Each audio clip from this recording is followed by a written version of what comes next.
Charles, my friend. Hello. Welcome. Thanks for having me. Bro, I'm so pumped. I'm so glad you're here. Virtually here, that is. This is a long time coming. We're all virtually here, yes. We're all virtually here, one and the same. One day there's going to be an in-studio, and that when that in-studio happens, you're going to be there too. It's going to be sick. It's awesome. With an audience. With 100 people. That sounds like an event. It's all our friends. So it's all of our friends. Pitching in, sucking shit from the distance. They're peanut gallery straight throwing peanuts. Hey, not the face. Not the face. This is the money maker. Old school Shakespearean theater, like throwing tomatoes at the comedian. Yeah, let's bring it back. Just like hits perfectly right on both nipples. You're like, oh yes, that's tasteful. Exactly what I wanted. Oh man, this is perfect. We were off to a great start. Charles, what is your intention? What is your intention, my friend? Cool. So within the 10 seconds that I had to think about this intention, I am setting this intention. I am divinely channeled. My intention will be, I don't know, I feel like you told me and you shared this intention, and then I resonated with it heavily, just this intention of being raw, being unfiltered, and allowing like the most authentic version of myself to show and to bleed through. And then while allowing that most authentic version of myself to bleed through, accepting that is what was expressed in that moment, and then moving to the next moment. Yes. Perfect.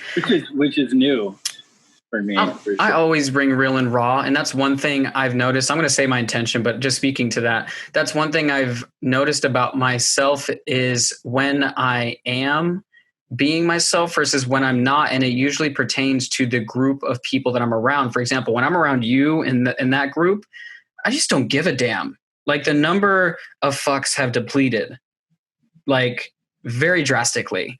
And it's when I start to give a fuck when I realize that I'm very like trying to make every single word look a certain way, and I'm trying to appear a certain way. My energy, I have to like pull it back to a certain extent, and that naturally leading to my intention. Like I just want to play. I want to be playful. I want to have fun, and I just want to be present.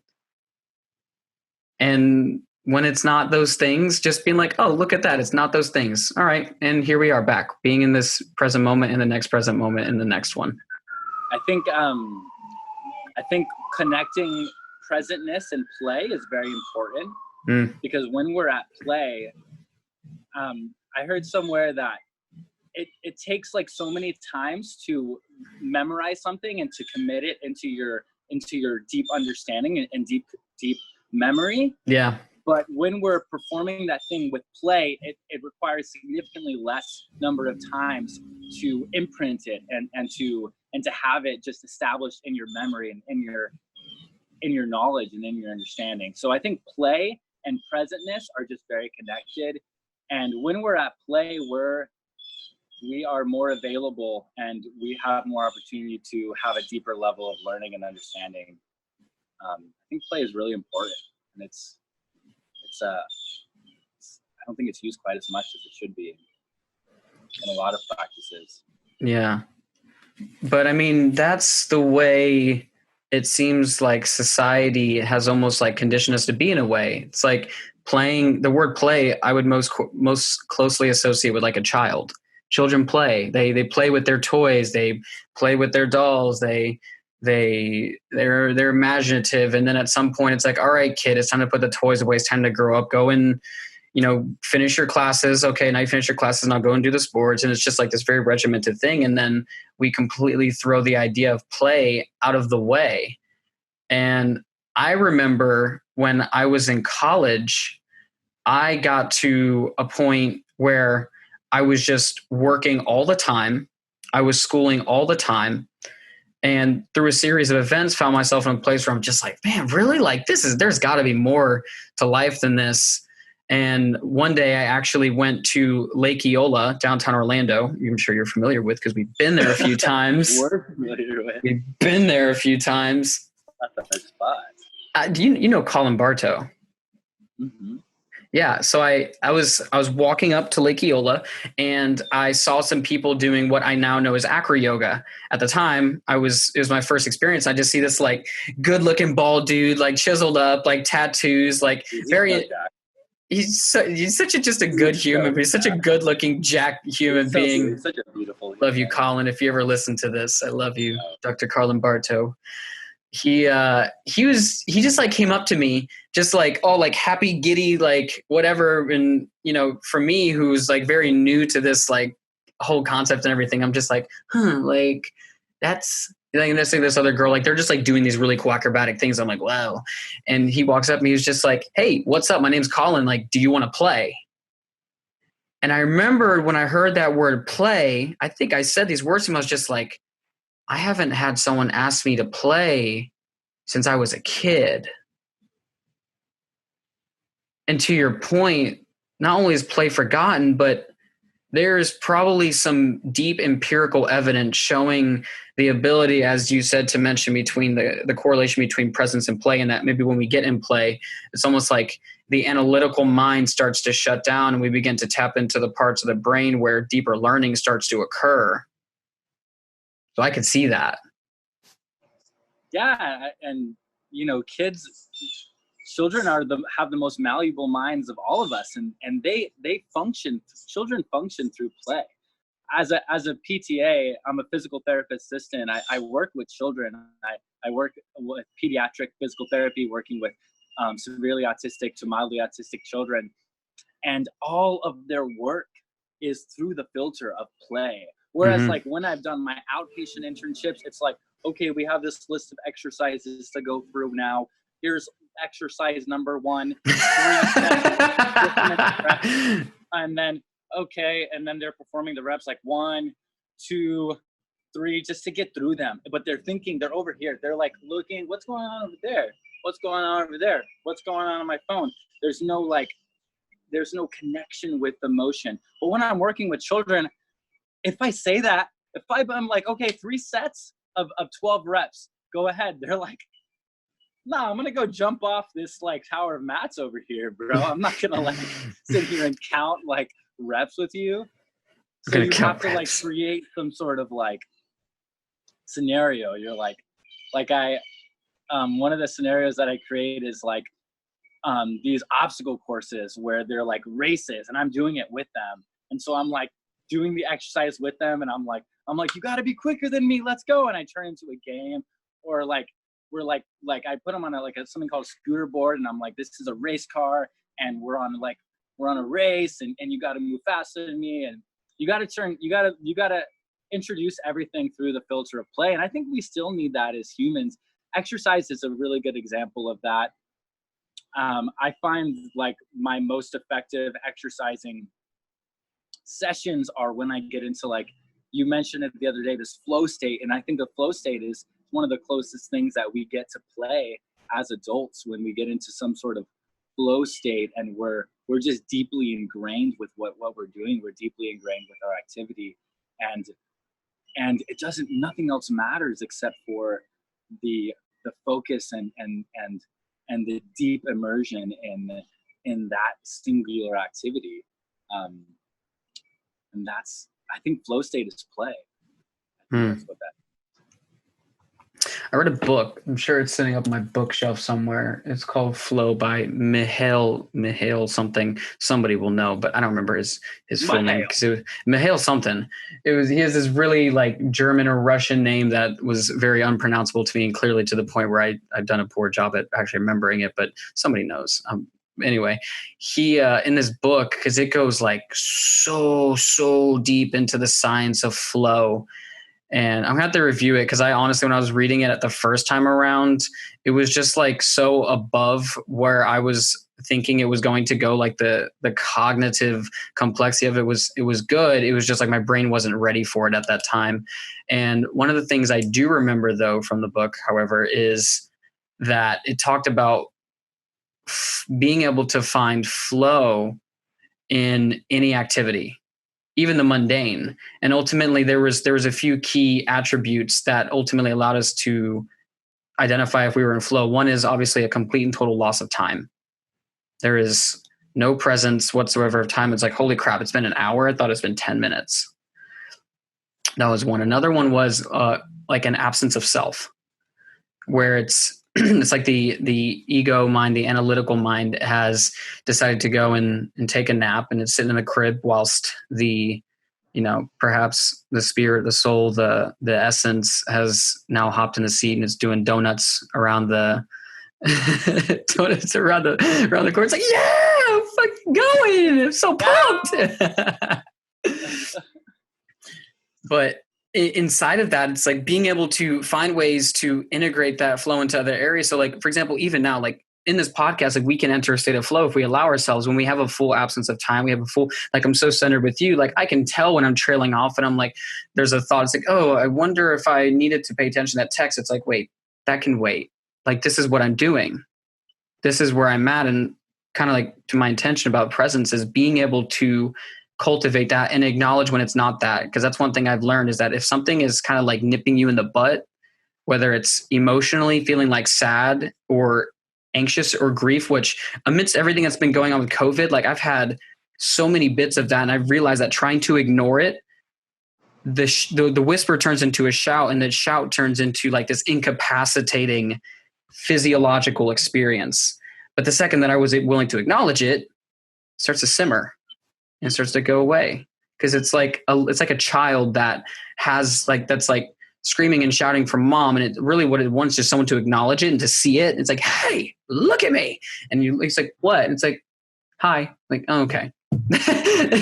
That's all you wanted. And the second you acknowledge it, come back. Now I get to be back with Charles in this moment and just having a conversation wherever it takes us.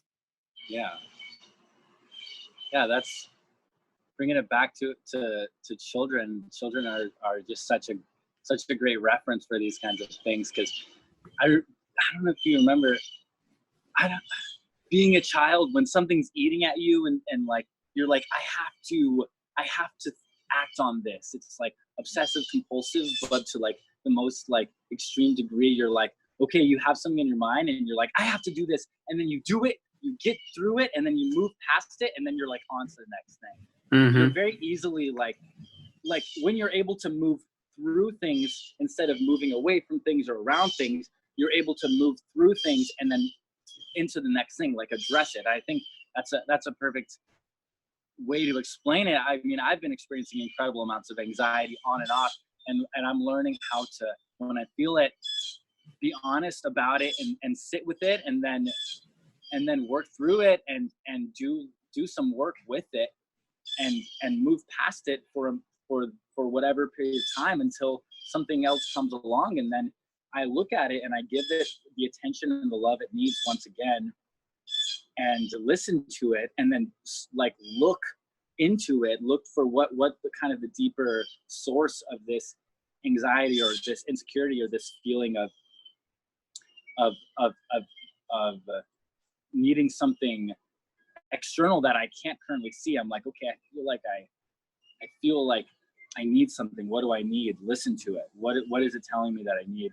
Well, maybe I just need to remind myself how alive I am right now, and maybe I just need to experience within my physical body and remember how physically present I am, and how right now in this moment I am safe and I am healthy and I'm whole and I'm here, and I am not currently in danger. Mm-hmm. And this is me right now. And life is full of next moments, but in this present moment, I need to be reminded I am not currently sick. I am not currently in danger, and I am loved and I am cared for. And you have to tell yourself that, just like you have to tell a child that. You know, when a child is concerned, they just want this validation. They want this reassurance, and now we have the opportunity to provide that reassurance for ourselves. Mm-hmm. We ignore, just like you said, that bickering child within us, then it grows and it gets louder. Like you said, oh man, I've experienced that so many times where I have too much going on right now. I can't be anxious right now. I don't have time to be anxious right now. When I was going through PTA school, that happened to me in a really big way. I was like, oh, I have these tests I got to take. I have this internship. I can't be anxious right now. This is not a good I time. don't got time for that. I don't got time to be anxious. And then it as it like manifested deeper, it turned into like this total panic kind of meltdown. I'm like, what is this? Like, is this me? Is this like this panic attack? Is this me? I thought like I moved past this years ago. And then looking deeper, I was ignoring myself. I was neglecting myself in a big way. And this is important. This is much more important than these other little things, these other little tasks that I have. My mental health and my feeling of safety and security is much more important than that, because it brings greater advantage and magnitude to the other things that I'm doing in my life. So you can't neglect it, right? There's a couple things in what you said I wanted to highlight. The first is, one, to address and acknowledge the little child that's running around in my head, and potentially somebody who's listening to this. Part of my head went to, man, I hear so many birds in the background just chirping away. And that was like pulling at me. And I needed to acknowledge it, because now I've acknowledged it, probably it won't be as bad, but that was just like pulling at my attention. I was just like, man, I hear those birds and I hear the words you're saying, but man, I'm hearing both right now. My attention is split between the both of you. So now I've acknowledged it, and now it's presence for me. And hopefully that will allow me to release it now. And I see it. That's the little inner child saying right now. And to what you pointed out about, at least the way that I heard it, was you were interning, you were going through you said PTA, right? PTA schooling, and you were having these experiences of like, to the point where you had like crippling anxiety. It's like panic attack. And in a way, whether you call it, your inner guidance, inner knowing, or if those don't resonate with you, like just the biofeedback, like your body is body talk, like it's talking to you. It may not be verbal, and that's what we've most closely associated a lot of our communication with. But I think it said like 60% of all communication, even just for example, in this interaction, is nonverbal.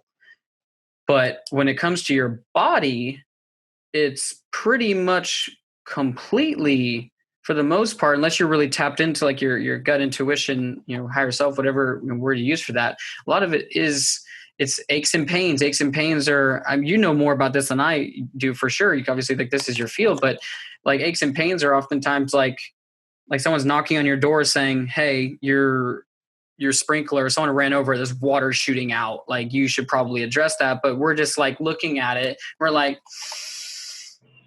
but the house isn't on fire. So is there a bear inside that? It could be worse. It could be, yeah. And it takes like crisis, like you have to tear a ligament, or you have to like dislocate something in order to actually deal with it. Like, why do we make ourselves last? That was a big lesson for me when I went to college. Like, I wish I would have had the amount of love that I do for myself now, to where I could have said, the only reason why I need to complete this degree in 4 years is because some expectation someone else has put on me. Like, I wish I'd taken 5 years and like done a little bit less classes and taken a little bit more time to go inwards, because that inward journey I see now more than ever is far more important than any degree that I'm also really not using now. I mean, like, I take little bits of it, but I'm not using my degree nearly as much as, some people are. And in the process, I like really threw my health to the side, because we don't talk about that in our education system, at least where we're at. I don't think that it's probably a national thing, but what the hell? Yeah. And it comes down to, I think it comes down to learning. There are a lot of birds around. I like it. It's really nice and relaxing. I spent a lot of time out here, but yeah, it's surprising because I'm in like the heart of downtown Orlando. So there's like a mixture of these like very natural sounds of birds. Also, it's spring, so the birds are all getting it on, going crazy. Yeah, that's all mating calls. Oh! That's all mating calls. This like all I hear all day is like the American version of "Hey, baby." yo, you trying to Corona and chill? You trying to Corona and chill? Bring that bird booty over this nest. I got my sticks over here. Shake your tail feather. Meanwhile, there's also the sounds of like ambulances and helicopters, and I'm just like, okay, I guess this is This is life in spring 2020 right now. It's just like the most unusual mesh of sounds, but whatever. But going back to what you see, I feel aggressive as well. But going back to what you said, I think it comes down to like what is learned, and then unlearning and relearning after you like choose your learning, after you get the opportunity to choose your learning. Because for a long time in life, we don't choose our learning. We have our learning chosen for us. And then if we get the opportunity, if we're privileged enough really to meet the right people or connect with the right people or search for the right people, then we have this opportunity to recognize that although there is some value in what we learned, the real value in learning is a deep self-learning and a deep understanding of oneself and a deep relationship with oneself.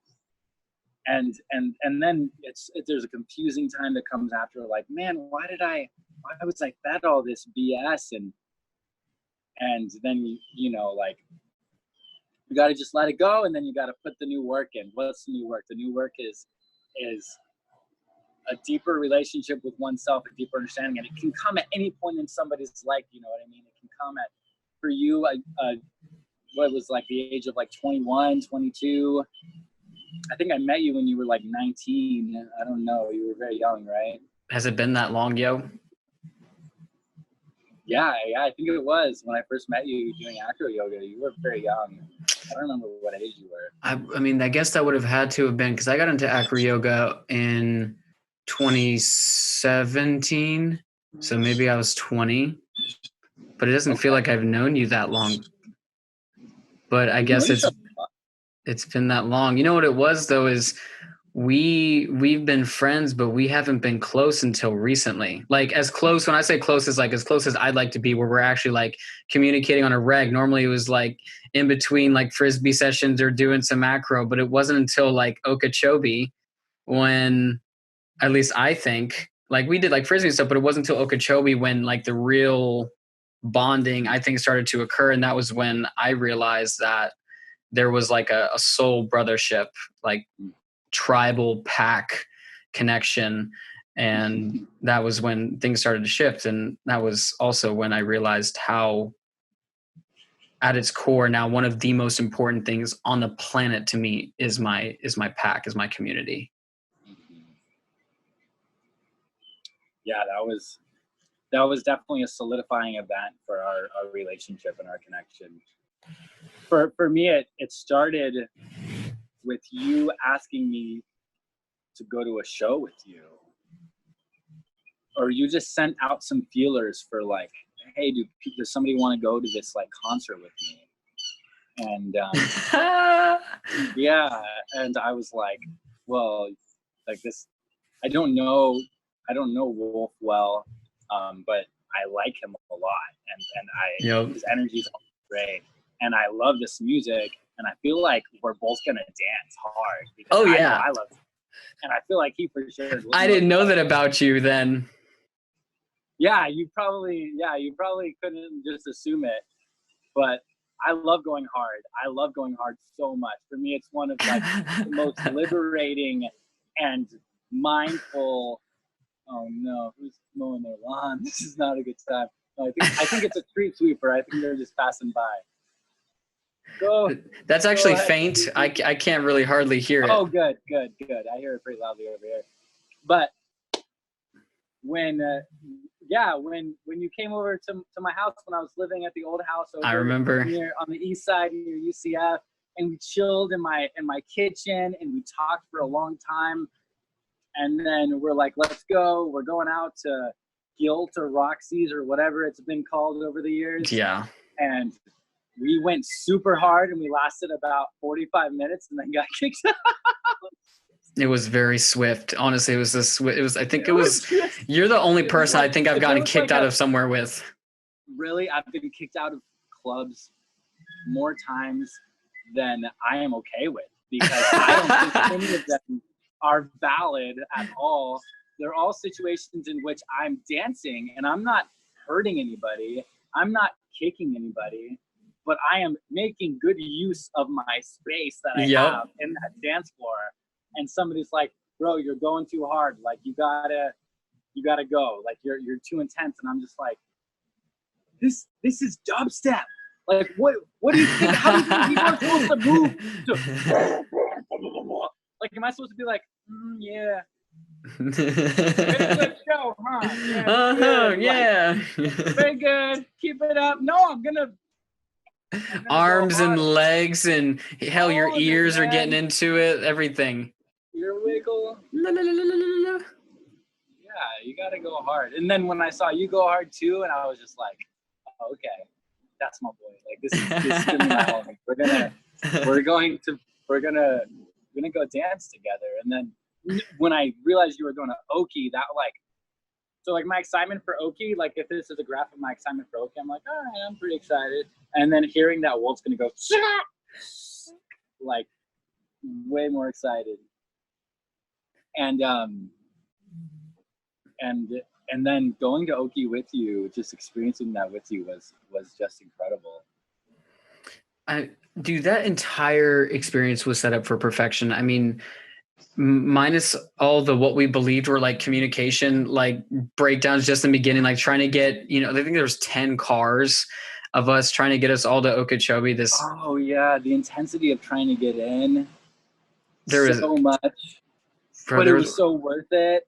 And there were multiple times that my group was like, dude, this is like, are you sure? Like, I don't know if we should do this. Let's just go in. And I'm like, no, we're way in. Like we've gone this far. We're going in with them. We're going in as this group. And we finally made it work. And we like worked to make that work. We ended up at like this super packed gas station, a bunch of cars. And we got like this line of 4 or 5 cars. You have another line of 4 or 5 cars. And and there's all these like lines everywhere and this mess of people, and it's like coming down to it, and we're like not really sure if you're gonna make it, and I'm like 10 more minutes, and then I get the call like, yo, we're heading around the corner, and we jump and it just clicks and we all connect and we're all there after all that hard work. And then the fruit of that labor, being able to be with you guys at Okeechobee and having that beautiful tent set up in that beautiful community and that beautiful village that we created in such a perfect spot that was really like your squad that you had met in previous Okies. It really made the experience, I know, in a big way for me and my girlfriend Jenna and Siga and Junior and the people we were with. I know it just elevated our experience in a big way to be able to be in a cohesive group of people who all had a similar intention of creating safety, creating community, creating space for allowing every possibility of experiences to occur. And that's what needs to happen. I remember when we did get that 10 car squad in, it was funny that we were like, it took what it took. And then when we actually set up, we got like one of the best parking spots in the house, and they put us right next to each other. We had, as you mentioned, this massive commune. And now more than ever, in the beginning, music festivals are, and anything like that has always been a knowing for me that yes, there's music, yes, there's arts, and yes, there's all these things. But I've come to find that it's when I begin to find yet another puzzle piece of who it is that I am, because I feel like we come into this world as this whole complete divine being. And at some point, all of the opinions, the cultural and genderization and diversity and beliefs and everything that's kind of projected onto this child, what comes as this like beautiful thing, we start putting all of our things on top of it and saying, this is your religion, and this is the clothes you're going to wear, and this is your socioeconomic status, and these are your parents, and these are the friends that you're going to get, and this is the school you're going to go to, and these are the classes you're going to take. Like you give them all these things. We don't treat them as agents in their own life. We treat them as, oh, you're just a child. You don't know anything. Let me tell you how to live your life. And at a certain point, we realize we get, at least for me, my experience was, I think, many might resonate with this, is you get to the point where maybe high school, maybe earlier, but even after college, you've done all these things, but you forgot how to be what in your core you are, which is being a human being. And for me, I feel like now the journey is finding all the puzzle pieces, putting them back together, and being able to look at this image and being like, I'm not somebody who needs to be driven by validation. I'm not somebody who needs the approval of my family. Not that I can't have love with them, but as long as I'm seeking a validation from them, that's not love, because you can't have two things exist in the same place. As long as I need something from you, I'm not doing it from love. I'm doing it from needing something. And at Okeechobee, my intention was really to become more into who I am. And I noticed like a lot of self-consciousness in the beginning, and like spending time with you guys and like doing yoga and doing acro yoga and throwing the frisbee and running around and being barefoot and just being an absolute hooligan, listening to music, dancing, and everything else. All of it came together for me on Sunday, the last day, when through quite a bit of effort, we were able to get or at least for the most part, most of our people together for that live San Holo concert. I remember getting there and I was with a couple of people. The music was going, but like a part of my heart felt like it wasn't fully there. And I was like trying to like text you guys, and I was trying to text a Moon and get everybody. And finally, like through our own series of like, hey, come to this tent. You're like, there's no tent. I'm like, there's a tent. You got to come. And you're at like a completely different stage across the forest. Finally get you guys there. And I remember getting everyone kind of like weaving our way into the crowd, getting there, and he puts on this live performance. And I remember I connected with love in a way that I hadn't connected in a long time, when I literally felt my heart expand open. And for someone like myself who spends so much time up here in their head, to be so embodied, all I wanted to do was to love myself. All I wanted to do was to love my people. And that was when I realized that I didn't come to Okeechobee for the music. I didn't come to Okeechobee for for even the yoga, the acro yoga, like all those things were fun and they were enjoyable. Why I really came was because I just needed some time to be myself with my people and not have to be filtered in any single way. I can curse if I need to curse. I can dance the way that I want to dance. I can look like a hot mess, have dirt on my feet, dirt under my fingernails. My hair is all tossed over the side of the place. Who knows? Maybe somehow I got makeup on my face. I don't know where that came from. Like, waking with up nothing but a t-shirt on, just waking up feeling like hammered ass, just not looking. God, you just making me think of that song. Go ahead, dude. I get it, and it's and the thing is, we all wanted each other to be in love with ourselves, which it's a weird concept, nobody was so weird asking something from somebody else, or like going back to your our relationship with our family. Deep down, when I'm spending time with my parents, deep down, like I'm acting through almost a filter of, I want them to be proud of me. I want to do the things that I know that they would be proud of me. But when we're in that environment, when we're in this totally liberated environment where our friends are giving us ultimate space, and our friends are like, you have this opportunity for growth and this opportunity for learning, and I want to give you all of the space and all of the resources that you need to expand and to grow in your own individual ways, and there's no right or wrong way to do that, then it's like this strange feeling of like, wait, what? Who am I? And then you like try, and you're like, frisbee, like this is me. I like the frisbee, like this is authentic, and dance, and then love and expression. Like, oh crap, like like this is me, and like look at me, you know what I mean? And just like let your most authentic self and most raw self shine, and know that that's accepted and that's loved.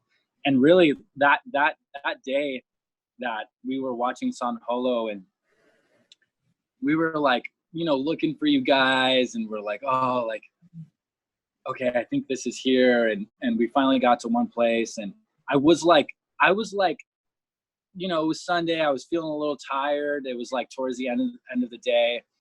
And then I like saw your illuminate, like I saw the way you were like illuminating, and saw how bright you were, and like the way you were just like injecting like love into other people, and it just like brought me all the way back up into myself, which is interesting because like I was like, oh yeah, that's right, like this is still an opportunity for me to like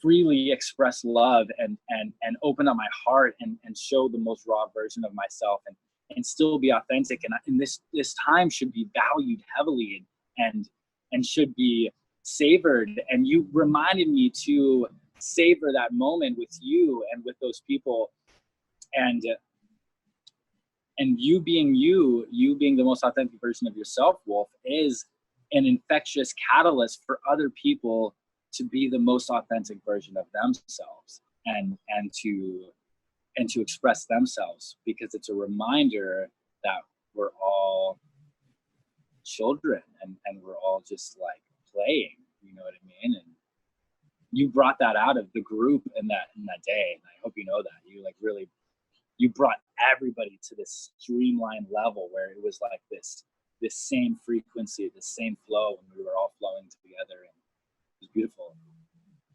Thank you.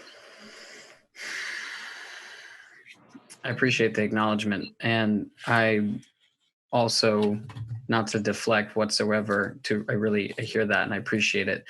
And also, like, a big product of that is you guys.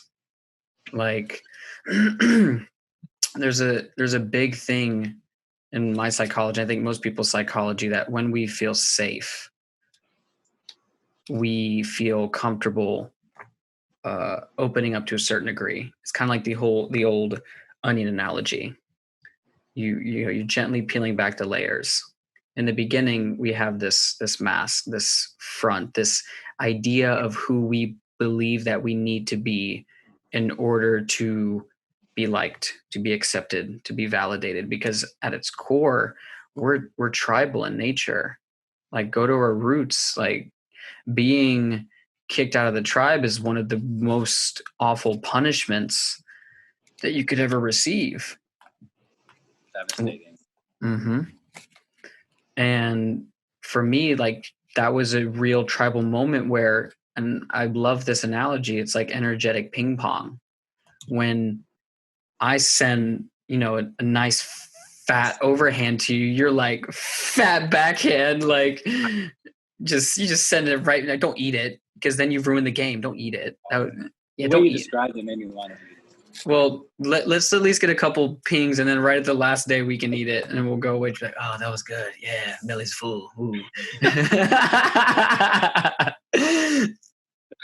But it was like that. It was like this energetic ping pong, and like I felt like that was the moment. Like, in being there with you guys, like I gave myself permission. And in giving myself permission, I guess it also unconsciously did the same for others. And like, that's the thing, like, that's what this whole Follow the Wolf movement is about. I want to create a community of people giving each other permission to own every fucking ounce of your being. And I'm like super emphatic on the fuck, because for a long time it's been tough for me to own my cursing. Seriously. It's just like so like condoned in my family. It's so just like outside of the paradigm. And just like to your point about the lens, the lens through which we see the world is how we conceive the world. We call it perspective. We call it our beliefs. We call it our perceptions, our experience of reality. But there's reality, and then there's what we say about reality. And for me, the toughest thing now is, especially with this podcast, is, one of my biggest fears is, oh shit, like, what if my family listens to this? Or what if somebody that doesn't know who I truly am listens to this? Because now you're about to see it real raw and dirty. Like, this is who I am. And I'm working every single day on embodying not 90, not 95, not 97%, as I recently heard in a Gary Vaynerchuk video, but being 100% me, because my hope is, in doing that, it will inspire other people to do the same. Because I think that when we aren't that, we have this cognitive dissonance, this dissonance between who I want to be and who I think I need to be. When we're not living with who we want to be, I think that that's when anxiety, depression, sadness grief because we're always playing an act.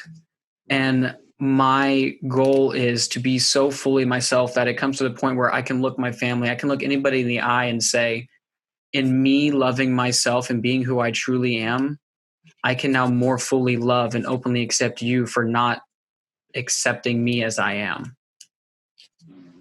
And if you can, awesome. If you can't, I still love you, but I can't continue to be this facade of a person showing up as anything other than me, not from a disrespectful place, because I never want to be disrespectful, but from as long as I don't show up as who I am,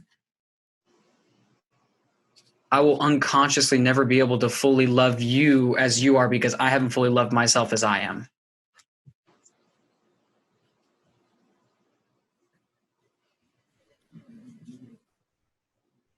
Yeah, I resonate with all those things heavily. And it's not easy. It's a very difficult journey. But I think as we reveal our most authentic self, and we see that our most authentic self is received and is loved, then we can begin to relearn our conditioning about the filters of who we think that we have to be. Mm-hmm. And the narrow kind of filters that we create for ourselves that fluctuate depending on our audience and the people that we're around, which is something we do to adapt and to create peace and to maintain love. But really it's not our zone of growth. It's not existing within our zone of growth. It's like, okay, I'm going to sacrifice my growth to exist in this realm because I care about these people and I want to appease these people, but I'm sacrificing my growth for this period of time. And then when we come back to ourselves, we're like, well, who really am I? When we're constantly sacrificing our authenticity to cater to other people, then it just slows down the process of us blossoming into our ultimate self. And when we blossom into our ultimate self, then we are able to create a powerful magnetic difference in the world that really like takes that within that place of growth. We can really take our environment and our direct influences to a new level of growth that will be more resonating over the course of many generations, as mm-hmm. opposed to just doing everything we can to appease this current existence right now, which is just fitting within the grooves of the streets that currently exist, as opposed to saying, no, we need better, we need repaved, we need cleaner, we need improved. You know what I mean? It's hard to say that. It's especially as for like just speaking for myself, the kind of person I am. I've always been this people pleaser where I'm wanting to make sure that the people around me are safe and are happy. And it's so important to me. It's such a big driver and motivator to the point where I am non-confrontational and I am kind in the face of situations within which if I were to be more assertive and more direct would actually bring better value to my relationship with those people, or provide the possibility of something that would bring a positive change in the world. And so my journey is to look at myself in the face and say, I'm going to be real and authentic with what I'm feeling in that situation, even when it's not the thing that is going to make the person I'm communicating with the most happy and the most content. And then doing that, putting that into action, which is a huge fear, you know, and my heart races when it comes to like confrontation or assertiveness. I'm like, my heart, I can just feel it like race and I'm like, hey, this is how I feel. This is what's going on with me right now. And then the person's like, oh, okay, like that makes sense. Thanks for sharing that with me. And I'm like, like I'm like, okay, like that works, but we have to do it. You know what I mean? Mm-hmm. We have to be steadfast in our current truth. And if it's a scenario within which our current truth at that time is not real, then in being assertive and being real, then maybe somebody else will have the compassion to say, like, that's actually, you know, like, here's an alternative perspective. I appreciate that, but here's an alternative perspective, and this is why, and just take that too. You know what I mean? And move with it.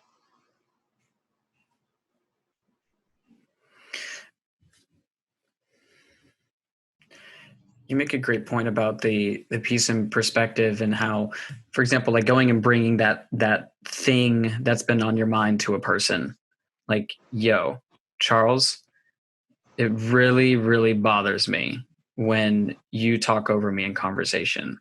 Like whenever we do that, it makes me feel like unseen, unheard, and unnoticed. And I don't think you do it intentionally, but I just wanted to let you know because it's like, I don't think that you mean to, but it doesn't support me. And like, it ends up like distorting my view of you. And I don't want that. Like I'm committed to love. Like sometimes it takes having that conversation, and oftentimes the person doesn't know. They don't even realize that you know they've been unintentionally, you know, kind of stomping all over like your voice or your authenticity or having, you know, what you need to be said.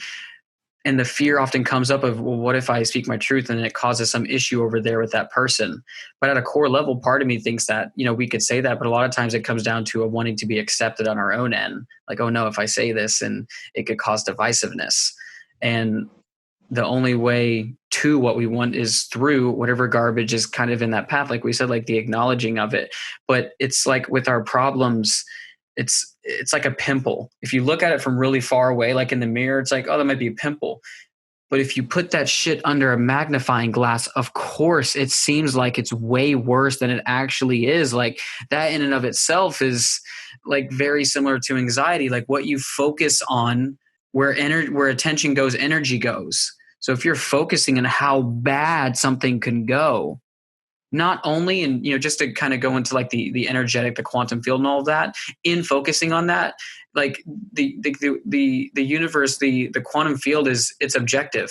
Like if you're saying you don't want this thing, by very nature of us focusing on it, we're pulling it towards us because it's objective. It doesn't get the confusion of like you saying you don't want it is like the universe, just like you're talking about it, you must want it.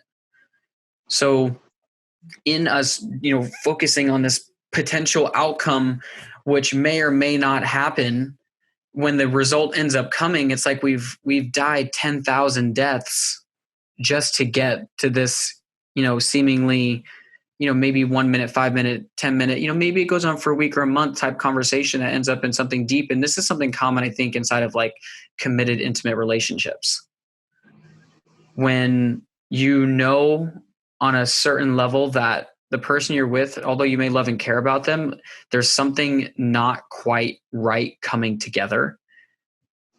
But whether it's like, you know, fear of the unknown and not being with that person or whatever it is, we end up perpetuating this thing, and then the animosity grows, and what was a tiny little ditch turns into this massive vat. You look down, you're like, holy shit, how did we get here? I am 20 feet underground. And it could have been resolved with, as Eminem said, cleaning out my closet. Like, go and have that conversation. Yeah, it may suck, but the anxiety of it causes you way more pain than the thing in and of itself if you just deal with it. And always, always, always be intentional about it. For example, Charles, like it really like hurt me when you cut over me in conversation, and like I know that's not your intention, versus it being like this divisive, like screw you, you're a shitty person, like why do you keep doing this? Like there's distinctly different intentions, and it always comes back to, what is your commitment? Are you committed to love and openness and connection? Or are you committed to being right and proving that person wrong, or trying to avoid certain things and put up this armor? Like, where are you coming from in that? Because our intention is ultimately propped in our action, and the action often is what's pointing at the result.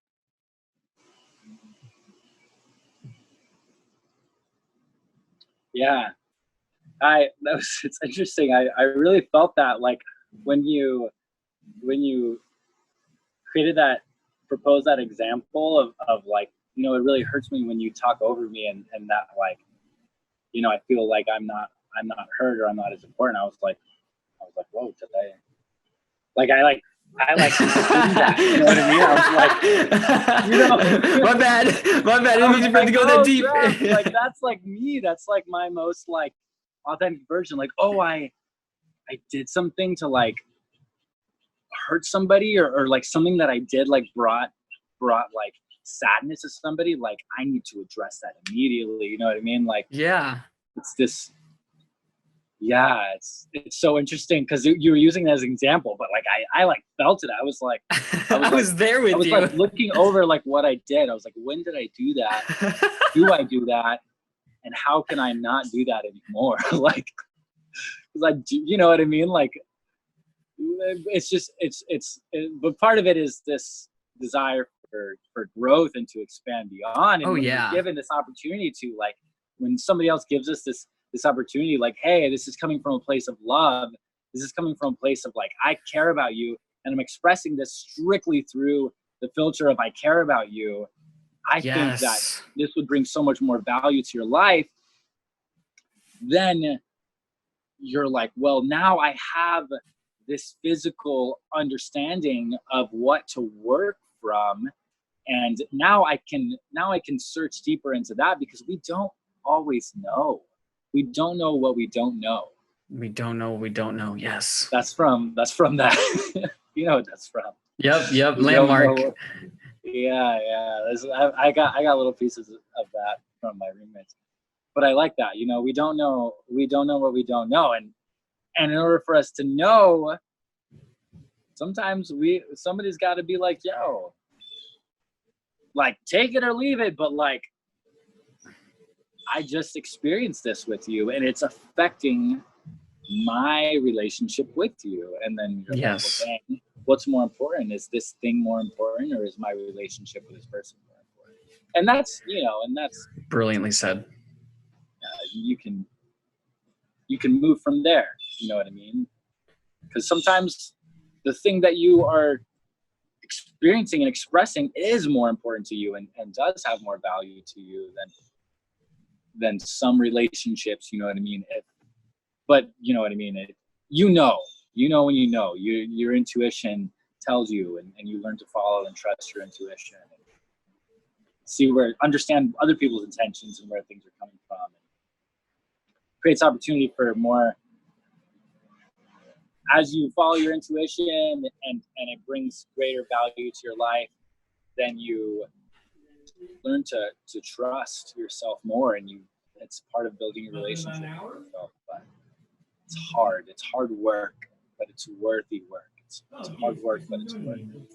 Yeah, I honor that, and I'll be the first to admit that my connection to my intuition is something that is like, did you ever play Skyrim or any role-playing RPG video game ever? I've been playing The Witcher with Jenna lately.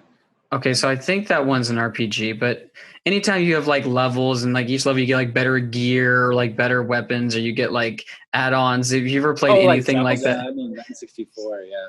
So I used to play like a shit ton of World of Warcraft. I also played Call of Duties and like things like that, but you would go through this like leveling sequence, and like from level 1 to level 2, if it was Call of Duty, you get like a new gun, or you get like a camo, or like whatever it is, like you would unlock things. I just lost my train of thought, and it'll probably circle back around when it's done skirting around the block. I know. Well, I was thinking about, like, I was like, oh, that's not an RPG at all, what I said. I don't think Witcher is like a first-person type of game. I don't know if it's an RPG, role-playing game. I think, because World of Warcraft is more like Command and Conquer kind of, right? Like, I mean, No, so Command and Conquer is like no, never third mind. person. I played Command and Conquer too. That was like a third person strategy game where you'd like build up your armies and like get more resources and like try to blow up other people's armies. World of Warcraft was third person, but you have a character and like you develop the character through like level 1, 2, 3, and like you get all these skills and you can get dragons and ride on them, like all kinds of like crazy shit. I played way too many video games growing up. That was my man.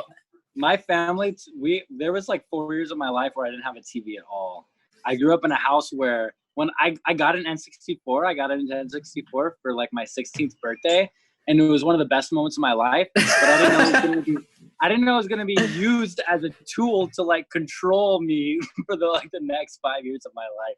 It was like I was like allowed like an hour and a half of like gameplay, and then like only after I got all my chores done and all my homework done. And it was so specified, and it was like so stressful, but it also was good because in that experience, I've really never had this temptation to like spend a large majority of my time on games. I just lose interest quickly. But also sometimes I'm like, man, I wish I played more video games. It looks like fun. I wanna spend more time doing that. That was an aspect that I gave up for the most part when that was my reprieve when I was at my deepest pit of my depression. That was like video games. Like that was my escape. That was how I left everything behind. Like I'd like project on a wall, play video games like in dark spaces, and just totally leave behind all of reality.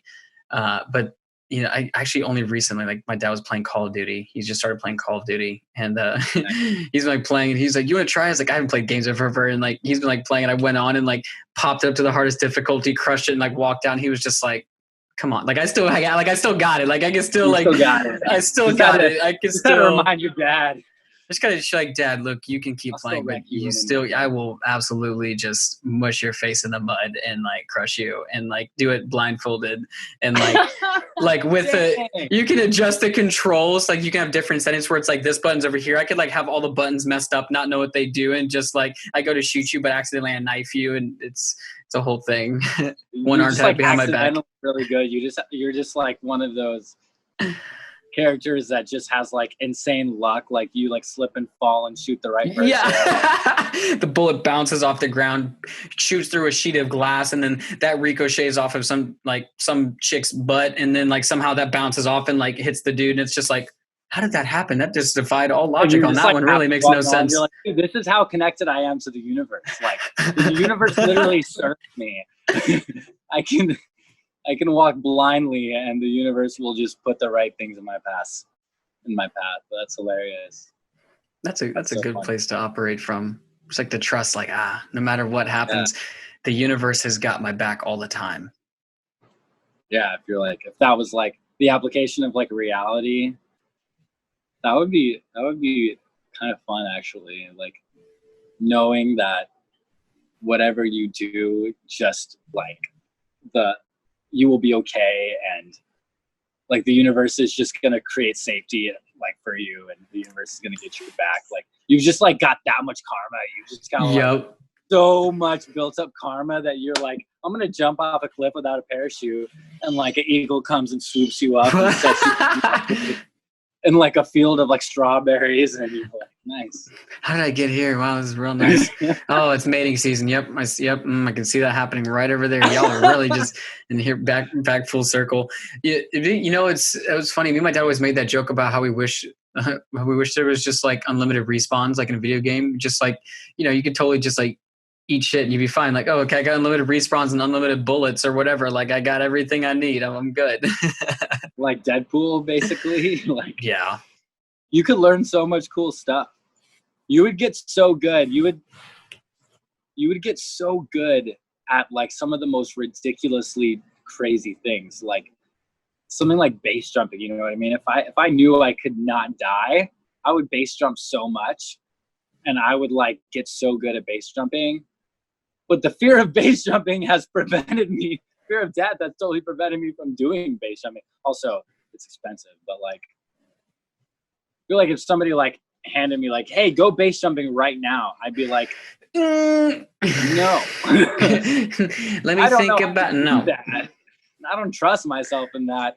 Colin does that. Like, Speaking of Colin, like, you got like a regression for me. Like, how about we start by like skydiving with some like frequent skydiver holding me and like rubbing my head and telling me everything is okay the whole time, and I don't have to do anything but just like not stop breathing. That sounds like a good start. That's kind of what skydiving is. The first like 4 times you skydive, you're like attached to like a baby, you know, like those the dad baby pack where like the dad like holds the baby on the chest, and you're just like bouncing on like the chest of the dad. Like that's basically. I've skydived once. Really, you skydive? Nice. Oh, you haven't skydived? No, I've never skydived. You're not. Oh, you got a fear of that one too? Man, what are you making a list of all my fears? Well, no, I mean base jumping. I get that's completely different, but skydiving, skydiving's. I don't think that I'm necessarily afraid of. What I'm saying is that like I'm down to go skydiving because I'm literally like packaged by another human, and like some frequent skydiver is like there, like literally holding me on his chest, and like, you know, giving me that security throughout. So I'll probably skydive because that's what skydiving is. But I think that I haven't sought out the opportunity, and the opportunity hasn't like made itself readily available. So that's why I haven't done it. But I don't think it's like in my list of top 10 right now. I'll say that. Skydiving's cool. But I'll do it. It would be funny to see you attached to like some mountainous man with a nice beard, and like he's just kind of like walking. You're just like, ugh, and meanwhile, like you're getting completely like chastised by this harness that's between your legs, because that's how it be. Like they're just like super tucked in and tight. Like everything's just real. Yeah, it's like my feet are hanging right over the ground. Just no. Yeah, back and forth. It's gonna be me when I go skydiving. I'm like before we ever get on the plane, like when I sign up, I'm like, okay, which guy am I gonna get strapped to? Let's go. Oh, Tiny right over there, and it's like big guy walks out, like just got off the bench, and like he has no neck because all trap. He's just like a thumb. Skydiving so heavily. It's just a thumb. Or like like if I get like attached to a tiny guy, like one that's like 5 foot, and I'm like twice his size, but he's like still like holding on. That'd be kind of awkward. That'd be funny though. I'm thinking of all these scenarios. How did we get here? I don't know. It all started with a video game reference. It all started with a World of Warcraft and Witcher, which sadly I never figured out what my point was about bringing that up, but so is life. Does not matter. We went there, and we'll go there again probably. What are there any like physical things that are maybe some people have like a total nonchalance about and bravery with, that you find that you have like this like irrational fear associated with? Tell me your fears.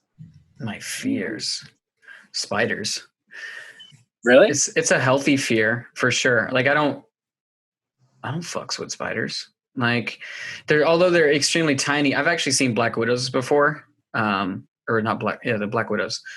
So I don't know. It's like spiders are creepy. There's some creepy crawly about it. Who knows? Maybe in a past life I got like mauled by like a giant spider, some shit out like The Hobbit, like straight out of the Lord of the Rings. Like there's just like this massive spider just like coming in, just like preying on people and like wrapping them up, and it's spider silk, and you just sit there and watch it as it gnaws on you. Like I don't know, maybe something crazy like that happened, or I don't know. Like, but maybe. Spiders aren't too bad. I really over sensationalized it on that one. I feel like I had to go there. Well, they're not as bad now that we live indoors. You know, I think like there's some fears that are like biological and almost genetic, and then there's some fears that are learned. I think some fears some like very biological fears might be like in our DNA, like the fear of spiders or the fear of snakes. Like like, it's not, why are like all monkeys afraid of snakes? I mean, I don't know this for sure, but I've heard that all like monkeys are like terrified of snakes, and anything that's similar to a snake, even if it's like held in captivity, it's going to freak out and be like, get that snake away from me. Karate chops it. Ah! Which would be a very good defense against a snake. That's probably what I would do. I'd karate chop a snake if I was ever approached by a snake. But I think there are probably some fears that are biological, like a fear of spiders. I don't personally have like an extreme fear of spiders. I grew up in a homestead, and actually my brother worked for this company that genetically spliced golden orb weaver spiders with I think it was with sheep's milk, and got like made it like worked with this company that was literally like splicing genes to make it so that sheep were producing milk that had the spider silk in it, and then the spider silk could be used to make textiles. It's really crazy. I don't totally understand it myself, but I know that my brother's company that he was working for paid me $20 per spider to like send them spiders, and they weren't killed before like PETA jumps on me or anything like that. None of them were killed. They were kept alive in a lab, and their genetics were used. I don't know how exactly. Their spider silk genetics, they weren't like cut open. I know that. They weren't like killed for this. Their spider silk. Disclaimer: no spiders were hurt during exactly. during the shooting of this movie. Yeah, no spiders were hurt. But I went out and I would catch like 20 spiders and like box them with like crazy stuff, and then send them, and they'd pay me for sending them golden orb weavers. And it was so much fun catching the spiders. A little bit creepy when they would get on me. If they got on me, I didn't like that at all. I would jump. But there are other things that, like, I was terrified of dogs as a kid. Oh, that would suck. I could not be afraid of dogs. It would ruin my life. I love dogs.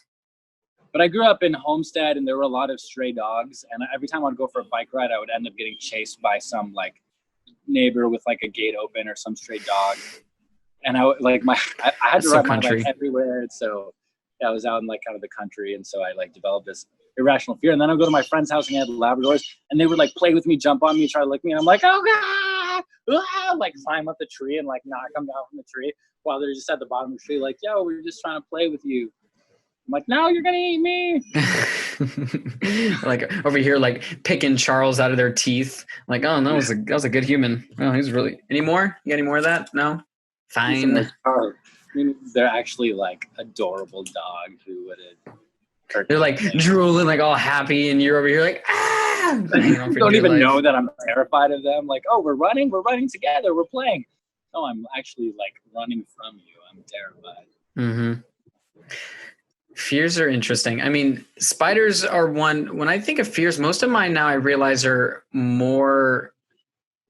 I mean, all of them are in my head, but like. It's more like, so for example, one of them I distinguished recently is like the fear of loneliness and abandonment. That's not like a physical thing out in reality. Like there's few things when I look out into like the world of reality where and I'm sure someone could point one out and be like, yeah, like snakes, I have like a healthy appreciation for. Like if I see them, I don't freak out, but I'm definitely staying at a distance. I think that's just like a healthy, like biological mechanism about that. But like when I look out into the world, I'm like, what do I know that I'm definitely afraid of?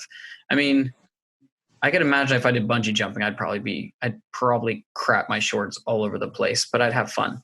I would do it. And then that crap would end up all over your back. Oh yeah, totally. I'd be wearing it, and it'd be like, oh, you got cheetah print. Like, nah, man, that's caca. Like straight up, like that's caca down my screw. See, I jumped and I pooped on the way down, man. And then when I came all the way down, all the poop from my pants came and moved onto my back and into my hair, and that's how we got here. And it's just, I think it's this thing, they call it gravity. It's like 9.8 meters a second. I don't even know. I don't know how it works, like the trajectory and all of the pressure and just, I don't know, G-force, like whatever it is. Like it was so beyond me. I missed that lesson in class. I wasn't there for that physics class. You remembered the formula. You remembered physics. clearly you remember physics 1 at least. E equals mc squared. 9.8 meters a second. Per second. Yeah, that was one thing. Man, my physics teacher was cool and all, but he wasn't cool and all. And we were not cool whatsoever. He did not like me. I think it's because me and my buddy, we were like the jokesters in the class.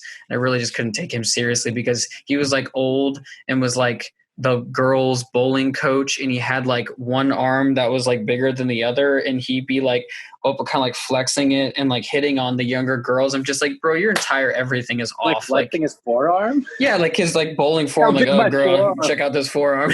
I'm bowling. I'm bowling.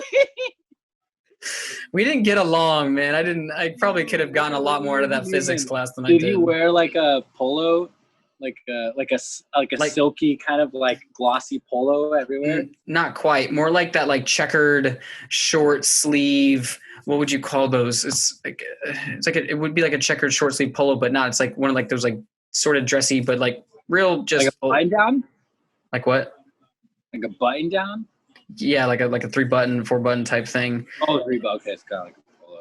Yeah, real interesting. This is important. This is important stuff. This is where we're getting into some good stuff. This is exactly where you find exactly everything you've needed to learn your entire life right now is in this very moment. This is the key to the universe. We have cracked the code. The Da Vinci has been revealed. You are welcome. This is the end of the podcast. Peace.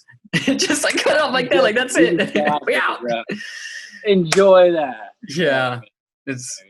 But fear, like most of mine now, the fears, it's like fear of loneliness and abandonment. That's been the biggest one. And especially with everything going on in the world, like right after we got out of Okeechobee, kind of like circling back and bringing this full circle, like for me, prior to Okeechobee, which was, what was it, April 5th, 6th, 7th, 8th, I think it was, of 2020, COVID for me wasn't a thing in that I think it was starting to get here and like we had our first cases of it, but it was still like mostly obviously having most of its havoc being wreaked over in Europe and in China and things like that, places like that. And of course, right when we got out, shit started getting real.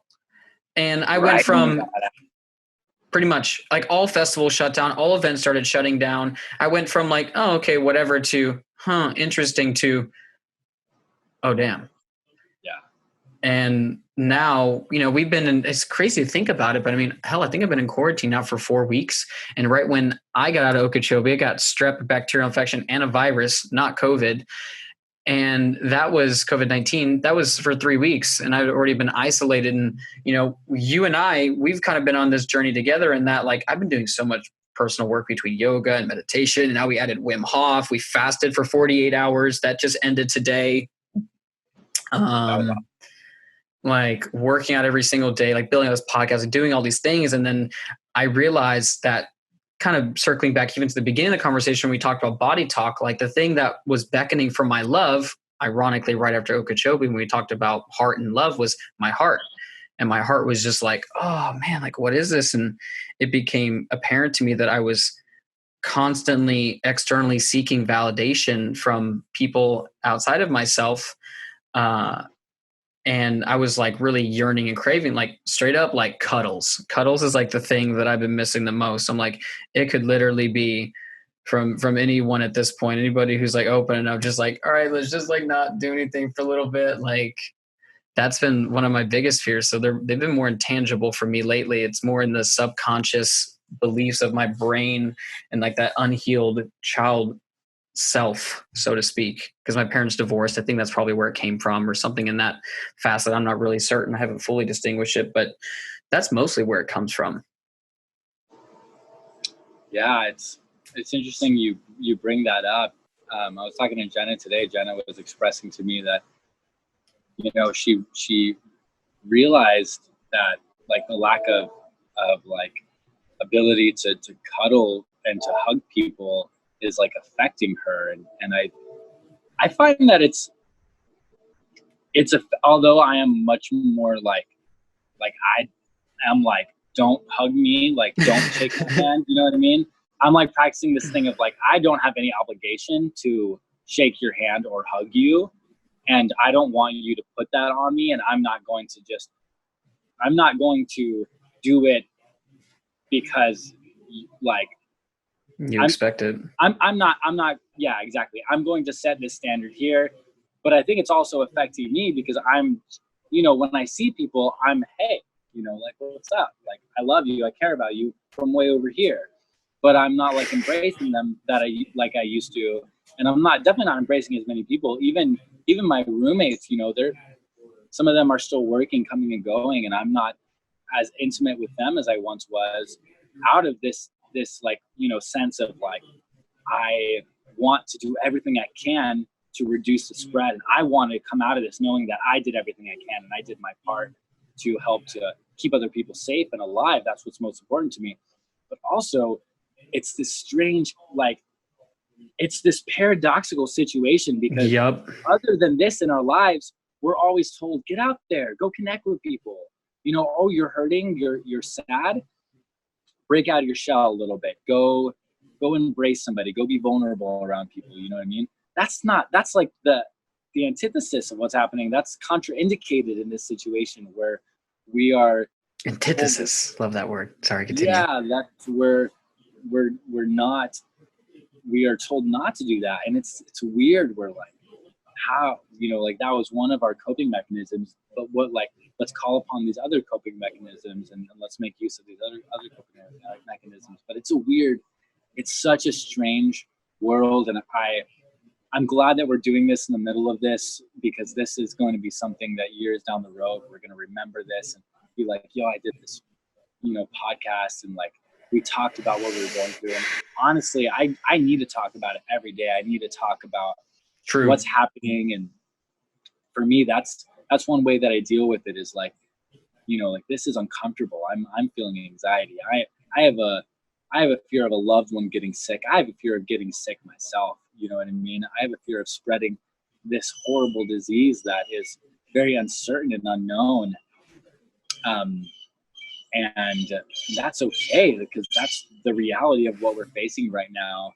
And I don't want to pretend like it's not happening. I don't want to hide it, but I do want to acknowledge it and then move forward past it. You know what I mean? Mm-hmm. It is it's a frustrating place to be. It's a very frustrating place to be. Personally, and when I say frustrating, like the paradox, as you mentioned, like, I want to love on you and I also want to be responsible. And I won't lie, I'm not the number one best. I probably lean a little bit more towards the I could do better side. However, in consideration, like, I spend like 16 to 18 hours of my day.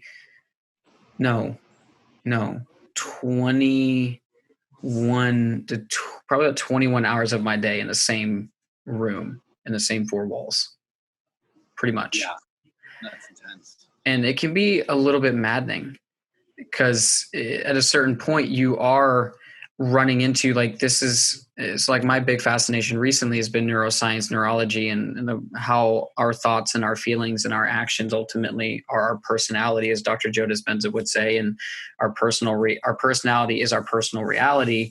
And my headphones just died. Something's going to switch. 1 second. Okay. Can you hear me? Hopefully there's not going to be feedback, because my headphones just died. That's okay. We pivot and we figure things out. So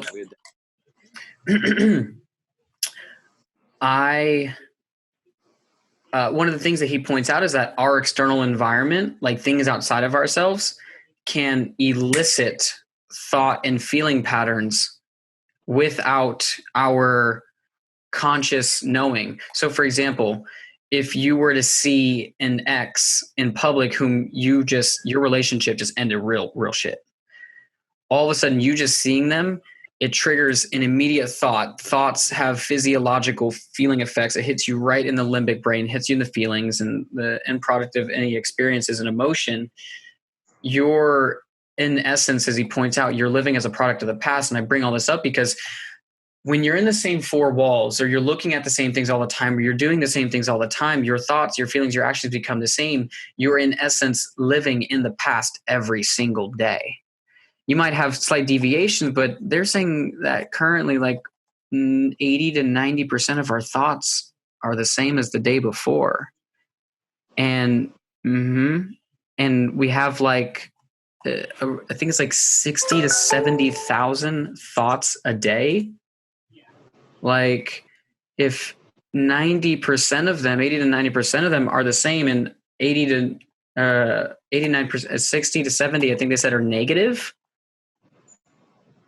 Like, it's important, as you mentioned, to be able to process, and it comes to somebody like, even this podcast, it's like purging, because we're able to just like be open and honest about it. And, maybe somebody listening, in all of our goofiness and getting distracted and being all over the place and birds chirping. And like, when you can really get past all that, like maybe they actually hear something for themselves. That's like, oh, I just needed to hear that, because I'm not the only one who does not have it all together, and it's not all going perfect, and it doesn't look all great. Like I've had multiple times when I've woke up, and it's weird for me to have this, where I've woke up in like anxiety and stress, like straight fight or flight freeze response. Like my heart's like racing, and like, whoa, like I just like, this is not how I wanted to start my day. And being able to have those conversations, talk to your people. That's like one of the things I told you, and I've been telling all my friends. I was like, please, for the love of God, just fucking text me, call me, like do something, reach out, because you can't solve the problem at the level it was created. This isn't just a cute idea of philosophy. Like, this is science. Like Einstein said it, and I don't know the exact quote, but he said that you can't transform something at the consciousness it was created.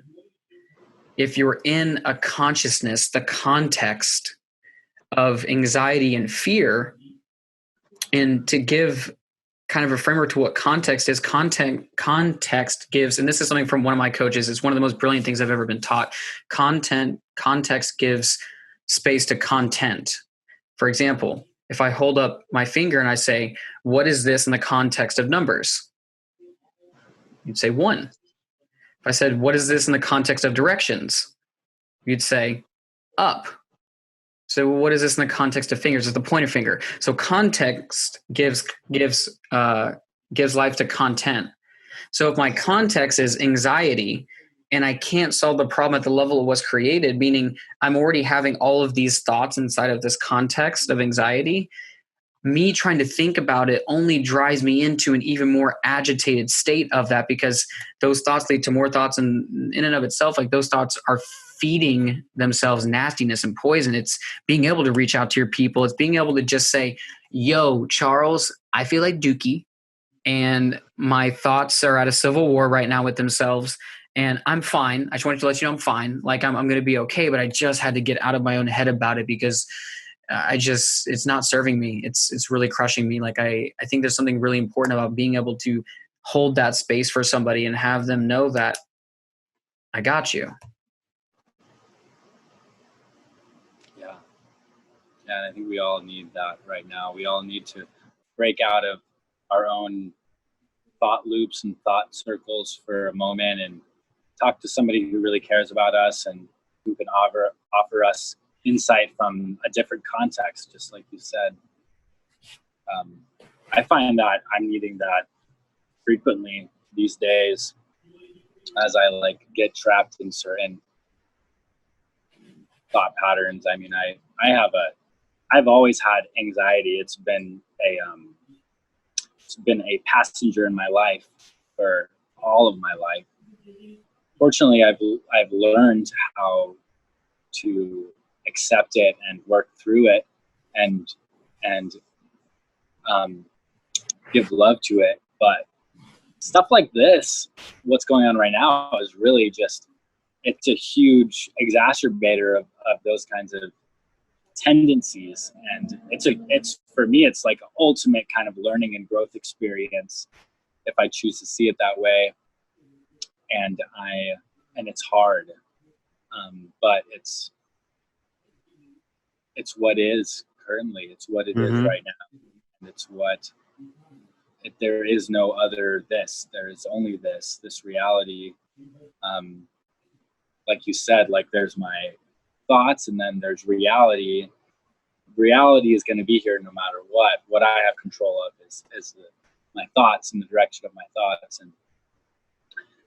and sometimes we need a little help and that's okay. Sometimes we need to call a friend and be like, hey, this is what I keep thinking, and I'm hurting and it's bothering me. And then, they offer some insight, because there's always another way of viewing it.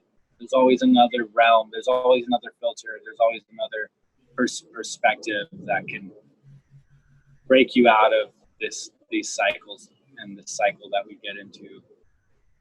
And it's helpful to remember that. It's really helpful, like you said. It makes a big difference when we can it's grounding, right? What is this idea of grounding? Well, the grounding is this, like, taking it back to where you are. What is the ground you're on right now? Because we get so far over here. We get so far into the what ifs and the what could be, and the what was, and the what should have been, that we like forget to just express gratitude and show love and find growth and play in where we are in this current moment.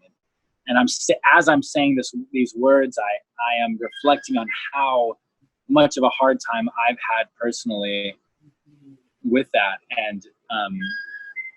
and how, although it's easy and nice to say, the process of doing it requires real work and real dedicated time, and some failure and effort, and then failure, and then effort, and then failure, and then effort, and then success.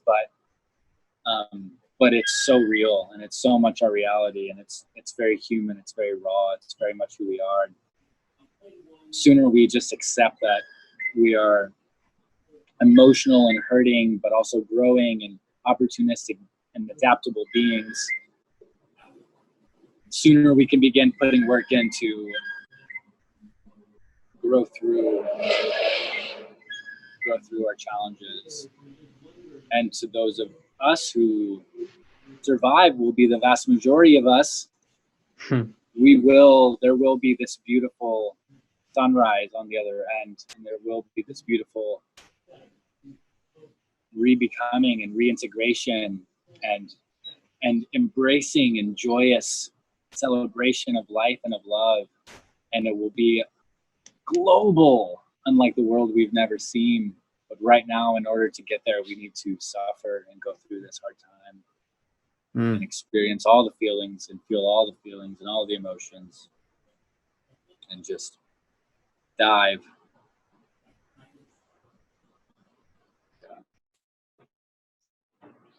And everything you said, I had a quote pop up in my head.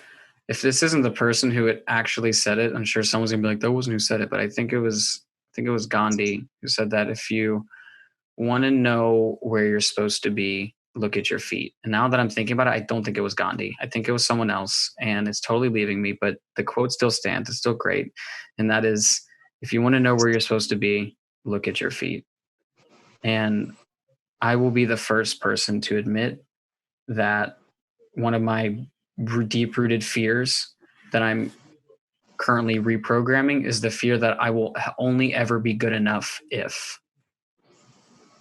I have this much money in my bank account, if I have achieved having the business, the coaching business, the life coaching business that I've been working on, if that's successful, if this podcast actually has people listen, if I am in a relationship with somebody who loves me, if I, like, that has been the driving force for so much behavior. And what I realized is that was why I got to my college graduation, was like, what the fuck? Like, I spent the first 22 years of my life for this, so to speak. When I say 22, like, obviously I wasn't really schooling when I was like born to did, but you get what I'm saying? Like, that was the path I was going. Like, all this education was like for this 10 seconds of like nothingness.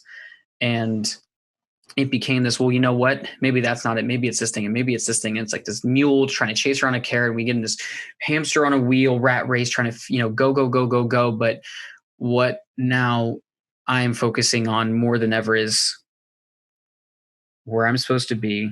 Look at my feet, because the majority of my anxiety, my unworthiness, my shame, my guilt comes from I must do. And then one day I'll be worthy. And it is a bullshit lie. And wherever it came from, I honor it. And at the same time,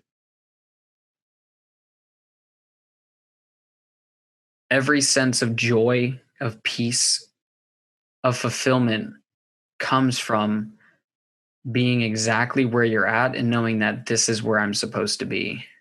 Like, yes, I have this long-term vision for this coaching business in junction with this podcast, in junction with, honestly, like my biggest goal now more than ever is to create a community of people who are committed to helping each other achieve their highest good, their highest being, their highest expression of themselves.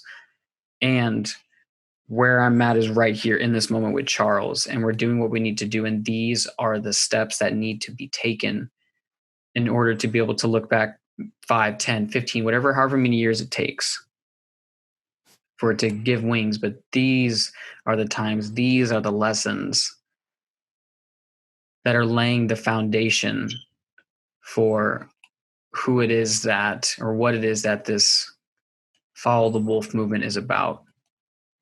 And excuse me, my hope, my prayer for myself and for anybody who hears it is that we just take a little bit more time to honor where we're at, because as long as we feel like we're perpetually chasing something, we'll never be able to see the beauty in this exact moment. Being able to look you in your eyes as best of my ability through this virtual screen and just be like, and I mean this, I fucking love you. And I'm so grateful that we have this time together. I love you too, man. I'm very grateful that you created this space to have this time and communicate and share some of our most intimate and real thoughts in a medium that could potentially help other people. That's the ultimate goal. Just like share the love, because love is not a non-renewable resource. Love is not fleeting. Love is not dying. Love grows. Love grows and catalyzes as you express it. The more you express it, the more abundant it becomes. That's the beautiful thing about it. It only grows from expression. When you put it out, more of it appears. That's what we need, man. Yeah. You're doing it. We're doing it, man. Every single day, putting out more love. I think that's it's so important to realize that love is never gone. It's never gone anywhere. It's just like we just have to see it again to acknowledge it. What you focus on expands. That's real. And that's the good and the bad. What we focus on expands and becomes and formulates and precipitates into reality. We have to be so careful with our thoughts. So intentional with our thoughts. It's hard in this world. Jeez, why do they gotta make it so hard? Man, they do, but it's good. It's worth it. My friend, I think that this is a perfect conclusion to this journey that we've had together. First and foremost, before I say my goodbyes, and everything that we've talked about a lot. It's been fun. It's been so much fun. Oh my God. I had so much fun. If I were listening to this, you were listening to this, or your past self, or anyone were listening to this, maybe think about your past self. I've never asked this question before, but if your past self were listening to this, if you could say one thing, like one thing to leave them with, some action, something that they could take on, like maybe it's a quote, but leading to some kind of action. Because ultimately, like if anyone gets anything from this, and I've said this times, and I'm a million times, and I'm willing to sound like a broken record, don't just let these conversations be another good thought. Like, go and have that difficult conversation with somebody from the intention of love. Go and speak your truth. Go and base jump if that's what you're being called to do. If like whatever it is, please go and do that thing. Don't let it just be like, oh, that was a good idea, and click on the next podcast or go to the next swipe on social media or TikTok. Like, take and do something with it. But if it were you, Charles, if you could give your past self or anyone just like one thing to take with them that could really make a difference, what would that be?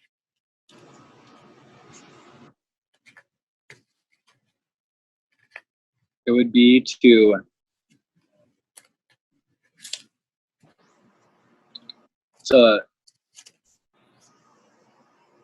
let go of what you think you should be.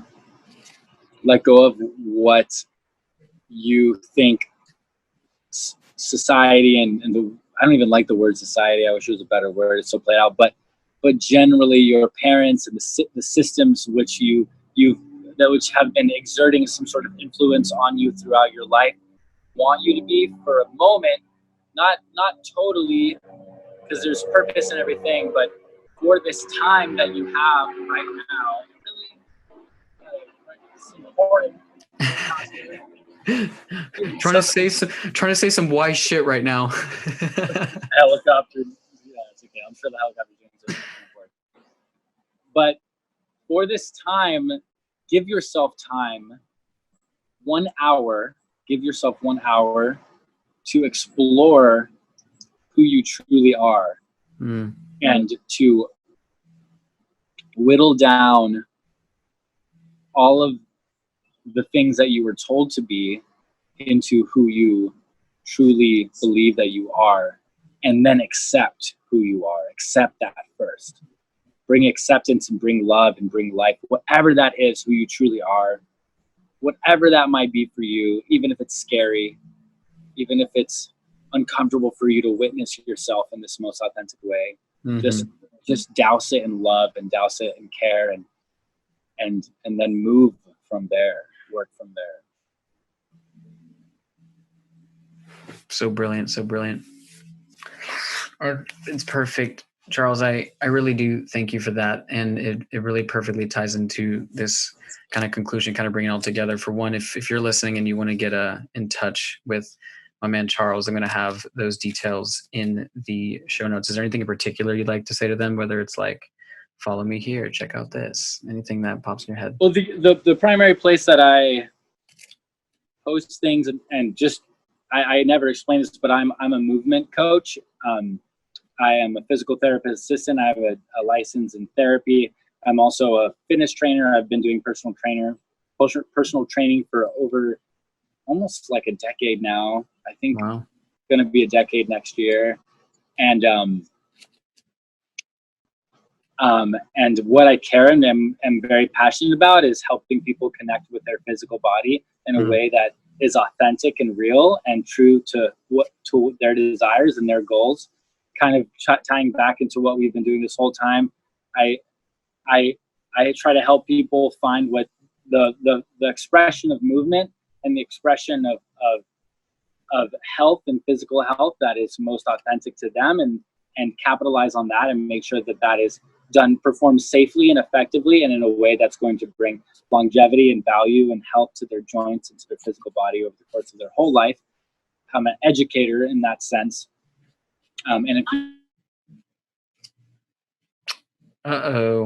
We lost him. I'm back. That was a stupid phone call. And if you want to follow me, then follow movement coach _Charles on Instagram, because that's the primary place that I post my goodies, my good stuff. Good stuff. The good. The good. And he'll write it out for you guys at the end. I will send you a falcon individually. You will get a falcon, and it will bring a note with that. All you got to do is email me, wolf@hotmail.com. No, I'm kidding. No, who uses Hotmail? AOL.com. AOL. Rocket Mail. Yes, I will have that in the show notes, and kind of bring it all together to your point. Obviously, this has been an absolutely brilliant conversation, and what you wanted to leave people with is, at least how I heard it, was taking that time to really be with yourself and figure out who you truly are, and to let that be your expression. And for those of you listening, that's what all of this is about. Follow the wolf, follow your wolf, find what it is to be, who it is to be your true self, and to live as an expression of that, overcoming what any external thing outside of ourselves says we're supposed to be, or we should be, or you have to be. Follow your light, follow love. Thank you so much for listening. From the bottom of my heart to yours, I love you, and thank you for choosing to follow the wolf. How?